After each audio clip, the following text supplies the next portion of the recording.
Shalom, Ibu Bapak, Saudara-saudara terkasih dalam Tuhan, Sobat Maestro dimanapun berada.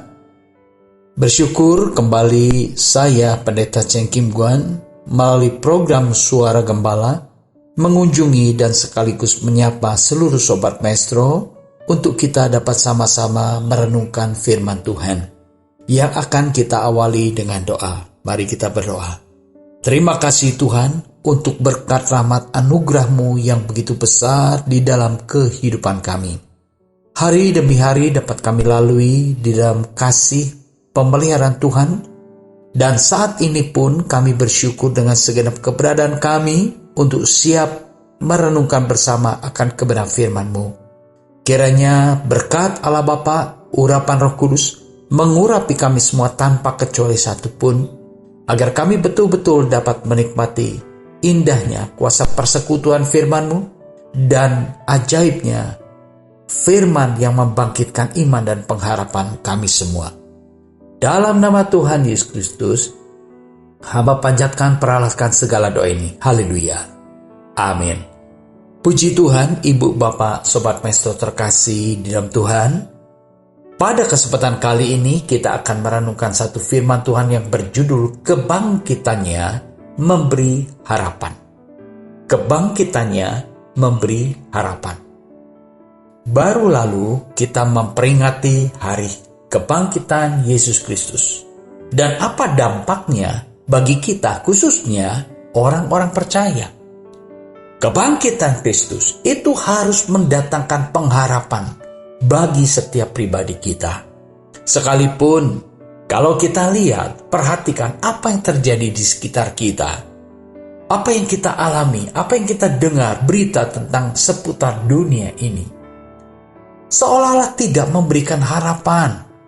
Tetapi kembali ketika kita merenungkan kebenaran firman Tuhan, di sana tetap ada sukacita dan pengharapan.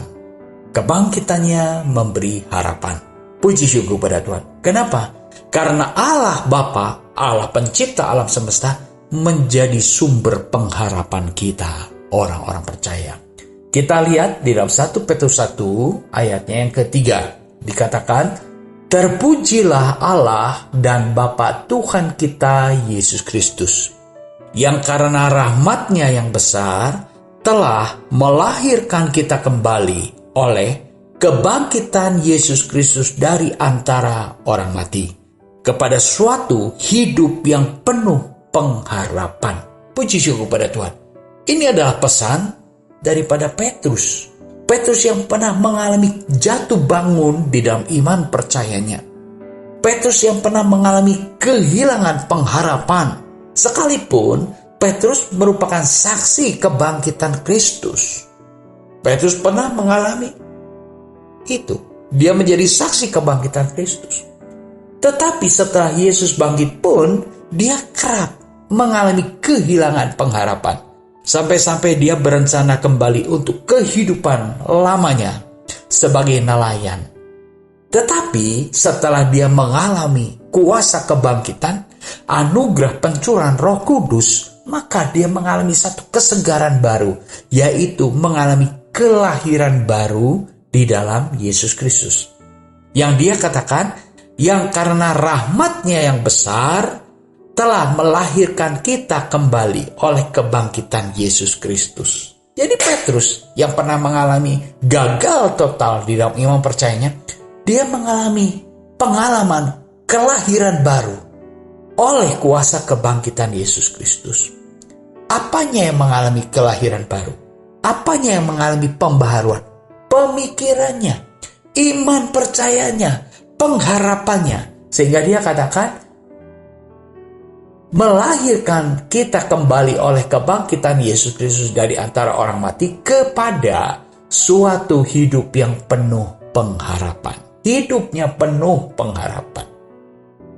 Kalau kita lihat di dalam 1 Petrus 1 ayat yang keempat dikatakan, untuk menerima suatu bagian yang tidak dapat binasa, yang tidak dapat cemar, yang tidak dapat layu, yang tersimpan di surga bagi kamu. Puji syukur kepada Tuhan. Inilah pengharapan yang Petrus miliki.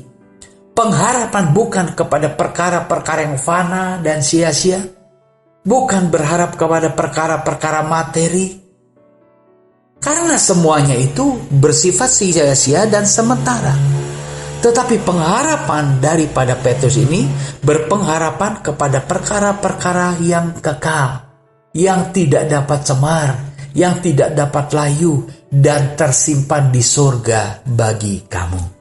Pengharapan yang kekal adalah pengharapan kepada kekekalan yang tempatnya di surga. Jadi Petrus memiliki pengharapan baru karena kuasa kebangkitan Kristus, yaitu berpengharapan kepada perkara-perkara yang bersifat surgawi. Yang bersifat surgawi. Puji syukur kepada Tuhan.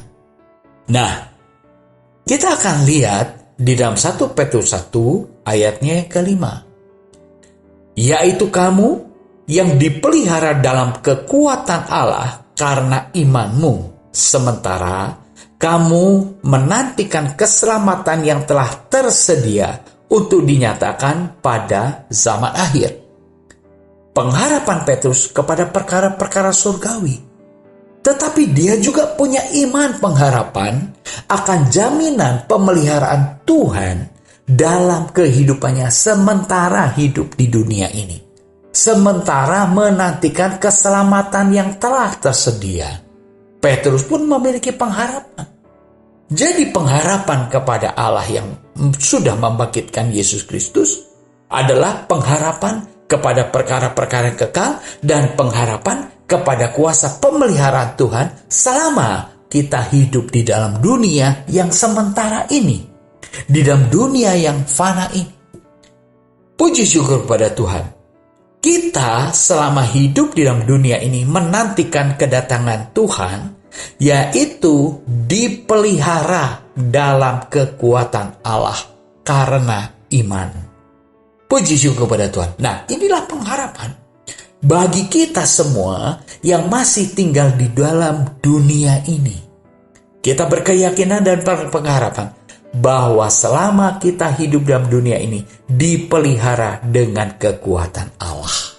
1 Petrus 1 ayat yang ke-6. Bergembiralah akan hal itu. Bergembiralah akan hal itu. Ya. Jadi kita harus bergembira akan hal itu. Sekalipun sekarang ini kamu seketika harus berduka cita oleh berbagai-bagai pencobaan. Sekalipun kita berduka cita dalam berbagai-bagai pencobaan selama kita hidup dalam dunia ini. Tetapi Petrus katakan, bergembiralah karena pengharapan kita kepada kuasa kebangkitan yang sudah membangkitkan Yesus Kristus dari antara orang mati. Puji syukur pada Tuhan. Berbagai-bagai pencobaan mungkin kita alami. Berbagai-bagai penderitaan mungkin juga kita rasakan. Berbagai-bagai pencobaan penggoda seringkali membuat kita tawar hati. Tetapi ketika kita berpengharapan kepada Allah yang terbukti kuasanya, maka kita akan bersuka cita, maka kita akan berbahagia. Orang yang berpengharapan akan memiliki sukacita. Tetapi orang yang tidak memiliki pengharapan, tidak punya sukacita, tidak punya semangat. Untuk hidup pun tidak ada semangat. Ya, dari sebab itu berbahagialah kita sebagai anak-anak Tuhan yang senantiasa menantikan pengharapan, menantikan pertolongan, menantikan kuasanya dinyatakan. Puji syukur kepada Tuhan.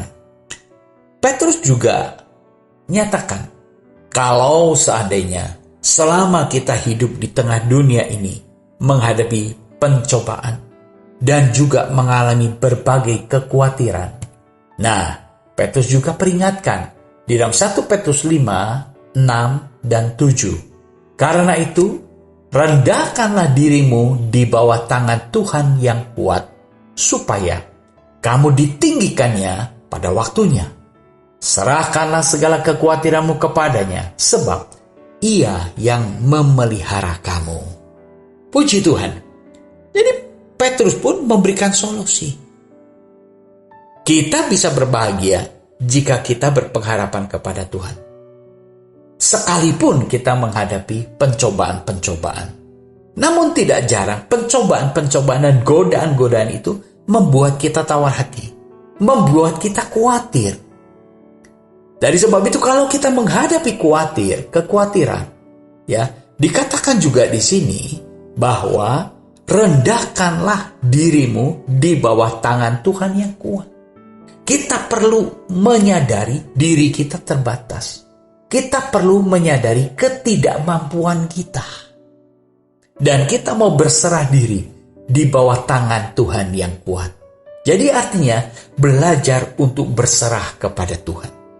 Orang yang beriman ditandai dengan penyerahan diri kepada Tuhan. Nah, Petrus pun mengajarkan, jangan kita mengandalkan diri sendiri. Jangan kita mengandalkan kekuatan kita sendiri. Tetapi kita mau berserah, merendahkan diri di bawah tangan Tuhan yang kuat. Tujuannya, supaya kamu ditinggikan pada waktunya. Supaya kamu ditolong pada waktunya. Supaya kamu diberikan jalan keluar pada waktunya. Supaya Tuhan menyatakan kuasanya pada waktunya. Sebab segala sesuatu di dalam rencana dan waktunya itu adalah saat yang terbaik. Puji syukur kepada Tuhan. Di dalam zaman sekarang ini, orang ingin segera terburu-buru. Segala sesuatu ingin terjadi secara segera, cepat, instan. Ilmu teknologi sudah membantu kita untuk kita menerima berkat, menerima berita begitu cepat, menyampaikan pesan begitu cepat lewat media teknologi. Ya. Tetapi kembali kita diingatkan, dalam masa percepatan yang sedemikian rupa, tetap kita harus menantikan waktunya Tuhan, supaya kamu ditinggikan pada waktunya. Kita perlu sabar. Dalam penyerahan diri kepada Tuhan, kita pun perlu sabar. Serahkanlah segala kekhawatiranmu kepadanya, sebab Ia yang memelihara kamu. Sabar, serahkan kekhawatiran. Jadi pertama, Petrus juga mengingatkan kepada kita, menyerahkan hidupmu dalam tangan Tuhan. Menanti pertolongan pada waktunya. Serahkan kekhawatiranmu. Serahkan kegalauan jiwamu. Karena apa? Karena kita tahu. Karena kita ingat bahwa ada kuasa Tuhan dengan segala kekuatannya yang memelihara kita semua. Puji syukur kepada Tuhan. Iman yang dimurnikan untuk mencapai tujuan iman. Jadi apa yang tadi kita sudah renungkan? Kita menikmati pengharapan di dalam kuasa kebangkitannya. Sekalipun kita menghadapi berbagai-bagai pencobaan. Itu semua adalah proses untuk memurnikan iman kita. Iman kita harus dimurnikan. Iman percaya kita, orang-orang percaya itu harus terus mengalami pembaharuan iman. Maka jangan sampai kita lalai dengan kebutuhan kehidupan rohani kita. Jangan sampai kita abaikan tentang pertumbuhan dan kesehatan iman kita. Banyak orang memperhatikan kesehatan jasmaninya dengan olahraga teratur, dengan disiplin pola kehidupan, dengan makan makanan yang bergizi untuk membangun, menjaga kualitas stamina tubuh. Tapi itu hanya baru tubuh yang terpelihara. Kita diingatkan bahwa ada tubuh rohani. Iman percaya kita pun harus dipelihara. Harus mendapat perawatan. Harus mendapat pemurnian. Dibersihkan. Untuk supaya iman kita itu mencapai tujuan.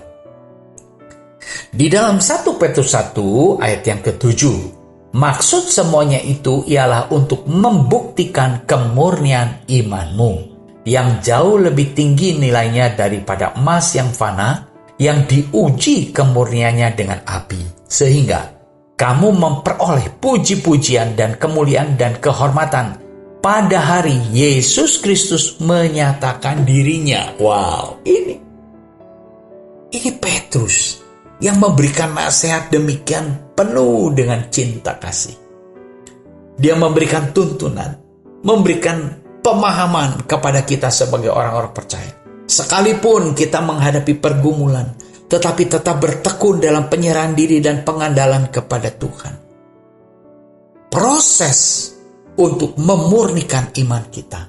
Proses untuk meningkatkan, menguatkan otot-otot iman kita. Sebab apa? Iman yang ada pada kita itu jauh lebih berharga nilainya daripada emas. Segala sesuatu yang bersifat materi, itu materi. Ada nilainya memang. Tetapi fana, akan mengalami kerusakan. Tetapi iman, itu yang akan membawa kita dalam kehidupan kekal. Untuk menerima janji kekekalan. Itu iman. Sehingga dikatakan, iman yang diuji kemurniannya. Untuk memperoleh apa di sini dikatakan? Yaitu memperoleh puji-pujian dan kemuliaan dan kehormatan. Puji-pujian dan kemuliaan dan kehormatan. Bukan pujian di dunia ini, bukan kemuliaan di dunia ini, bukan kehormatan di dunia ini, tetapi pujian, kemuliaan dan kehormatan di surga yang mulia. Itu bersifat kekal. Puji syukur kepada Tuhan. Kita semua sadar, kita semua tahu, puji-pujian, kehormatan, kemuliaan di dalam dunia ini bersifat sementara. Mungkin ketika kita berhasil, kita disanjung, dipuji, dipuja. Mungkin kita berhasil mencapai satu pencapaian orang kagum dan menghormati kita. Tetapi itu pun bersifat sementara. Tetapi yang dimaksudkan oleh Petrus, yaitu kemurnian iman akan membawa kita menerima puji-pujian dan hormat dan kemuliaan pada saat kedatangan Yesus, pada saat kita berjumpa muka dengan juru selamat kita, pada saat Kristus menyatakan dirinya kepada kita. Sebagai orang percaya, kita yakin ketika kita mengakhiri perjalanan hidup dalam dunia ini, karena kita dijemput oleh Tuhan, Sang Juru Selamat kita. Bukan berjalan sendiri, tidak. Tetapi kita ini dijemput. Ada yang menyatakan dirinya, menjemput kita. Puji syukur kepada Tuhan. Di dalam 1 Petrus 1 ayat yang ke-8 dikatakan, sekalipun kamu belum pernah melihat Dia, namun kamu mengasihi Dia. Kamu percaya kepada Dia, sekalipun kamu sekarang tidak melihatnya. Kamu bergembira karena sukacita yang mulia dan yang tidak terkatakan. Sekalipun kamu belum pernah melihat Dia, namun kamu mengasihi Dia. Memang, siapa di antara kita yang pernah melihat Yesus Kristus? Tidak ada. Karena kita hidup di zaman yang berbeda dengan Yesus Kristus hidup. Tapi Petrus katakan, sekalipun kamu belum pernah melihat Dia, namun kamu mengasihi Dia. Ibu bapak saudara terkasih, jika kita memiliki cinta kasih kepada Yesus Kristus, jika kita memiliki pengharapan kepada Yesus Kristus yang tidak pernah kita lihat, itu karena kita percaya kepadanya. Percaya kepada apa yang tidak kita lihat. Ini membuktikan kepercayaan yang luar biasa. Kepercayaan yang Tuhan sendiri tanamkan di dalam kehidupan kita. Kita bisa percaya kepada Tuhan yang tidak pernah kita lihat. Itu karena kasih karunia Tuhan. Anugerah besar daripada Allah Bapa menganugerahkannya di dalam hati kita. Untuk kita percaya kepada Allah yang belum pernah kita lihat. Puji syukur kepada Tuhan. Sekalipun kamu sekarang tidak melihat Dia, kamu bergembira karena sukacita yang mulia dan yang tak terkatakan. Ini kebahagiaan kita. sukacita kita tak terkatakan. Kenapa? Karena kita berpengharapan akan kuasa yang sudah membangkitkan Yesus dari antara orang mati, yaitu kuasa Allah Bapa yang memelihara kita. Kita dapat mengalami pemeliharaan daripada kuasa dan kekuatan Allah karena kita berpengharapan kepada Dia. Maka kita dapat menikmati kebaikannya. Maka kita dapat menikmati pemeliharaannya. Dan kita tahu, di dalam pemeliharaan Tuhan, kita mengalami proses. Tujuannya untuk memurnikan iman kita. Jangan sampai iman kita itu tercemar. Jangan sampai iman kita itu bercabang. Jangan sampai kita mengalami keraguan-raguan di dalam iman. Tetapi kita memiliki kepenuhan dan ketulus ikhlasan di dalam pengharapan kita kepada Tuhan. Di dalam 1 Petrus 1 ayat yang ke-9. Karena kamu telah mencapai tujuan imanmu, yaitu keselamatan jiwa. Tujuan iman di dalam Yesus Kristus. Apa? Keselamatan jiwa. Tidak salah kita berharap supaya Tuhan menyembuhkan kita dari penyakit kita. Supaya Tuhan menolong kita dari penderitaan yang kita derita. Supaya kita mengalami pertolongan Tuhan dari jalan buntu yang sedang kita alami. Kita tidak salah di dalam berpengharapan demikian. Tetapi melalui perenungan ini, sesungguhnya Petrus sedang menuntun kita agar kita mencapai tujuan iman yang sesungguhnya. Apa tujuan iman percaya kita? Yaitu keselamatan jiwa. Kalau kita hanya mengharapkan kesembuhan, Tuhan bisa sembuhkan. Setan pun bisa sembuhkan. Kalau kita mengharapkan kekayaan, Tuhan bisa beri kekayaan. Iblis pun bisa memberikan kekayaan. Kalau kita mengharapkan jalan keluar ketika kita menghadapi kebuntuan, setan pun bisa memberikan jalan keluar untuk kita beroleh jalan keluar. Tetapi satu hal, setan tidak bisa memberikan keselamatan bagi jiwa kita. Setan hanya bisa menyeret dan menyengsarakan jiwa kita untuk masuk di dalam penderitaan kekal di api neraka. Itu pekerjaan daripada setan, pekerjaan daripada iblis. Tetapi tujuan iman kita yaitu keselamatan jiwa. Mari kita berpengharapan atas kuasa kebangkitannya. Maka pengharapan kita berharap kepada perkara-perkara yang benar. Berharap kepada perkara-perkara yang sejati, yaitu keselamatan jiwa kita. Puji syukur kepada Tuhan. Ibu, bapak, saudara-saudara terkasih di dalam Tuhan, mari kita terus bertumbuh di dalam iman. Mari kita terus mengalami pemurnian iman, agar iman kita tidak bercabang, tetapi iman kita terfokus kepada pengharapan kita akan kasih karunia Allah dalam kehidupan yang kekal. Tidak berharap kepada perkara-perkara yang dunia. Tidak menantikan pengharapan kepada hal-hal yang bersifat materi. Sebab orang yang percaya kepada Tuhan, berkat Allah menyertai. Pemeliharaan Allah menyertai dan mencukupkan kehidupan kita. Puji syukur kepada Tuhan. Biarlah melalui perenungan bersama ini, kita menikmati berkat dalam pengharapan akan kasih Tuhan. Mari kita berdoa. Terima kasih Tuhan untuk berkat firman-Mu yang kami renungkan bersama-sama pada kesempatan kali ini. Firman-Mu menjadi kekuatan dan pengharapan bagi kami semua. Dalam nama Tuhan Yesus Kristus, hamba panjatkan peralahkan segala doa ini. Haleluya. Amin.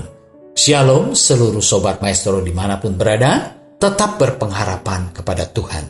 Tuhan memberkati kita semua. Amin.